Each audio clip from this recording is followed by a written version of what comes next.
kahit hindi mo na dapat gawin, ginagawa mo pa rin.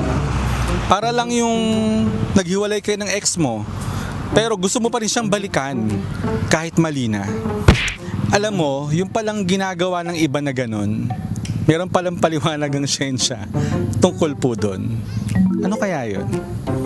Yung mga alaala po na pinagsamahan nila, kasi di po nila namalaya na yung ganon, yung mga pangyayari na hindi pala nila maaasahan, hindi po yung pareho. Yung sa tao po talaga para sa akin hindi po yung memories. Gaano katagal na kayo na hiwalay ng ex mo bago ikaw ay naka-move on? Mga 6 months po bago po ako naka-move on. Kasi po, nasanay po ako na andyan po siya para sa akin palagi, na lagi po akong may kadamay sa mga paghihirap ko po. Tapos bigla pong nawala, nakakabigla. Alam ko po yung situation ng love life niya po ngayon, and masaya po ako sa kanya dahil nasa healthy relationship po siya, and ayun, sana lagi po siyang mag-ingat. Ikaw, nasa healthy relationship ka ba ngayon? Papasok pa lang po.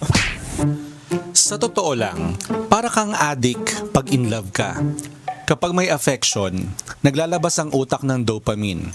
Yan po yung kaparehong brain chemical kapag naka-chocolate ka, nanalo ka, o may nakaka-excite.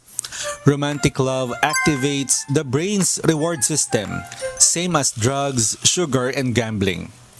Pag bigla kang iniwan, nawawala yung dopamine high mo. Ang tawag dyan, dopamine withdrawal.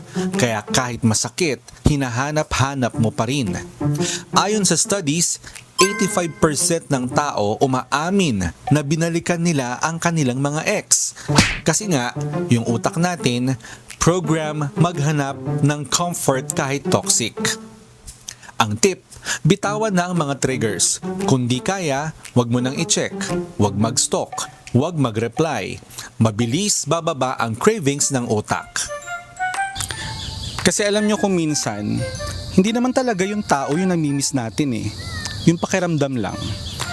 Pero promise, mas okay yung payapa yung kalooban mo kaysa araw-araw at paulit-ulit mo nararamdaman yung sakit. Sana may natutuhan kayo at laging tatandaan, mapalad ang tao na nakakasumpo ng karunungan at ang tao na nagtatamo ng kaunawaan.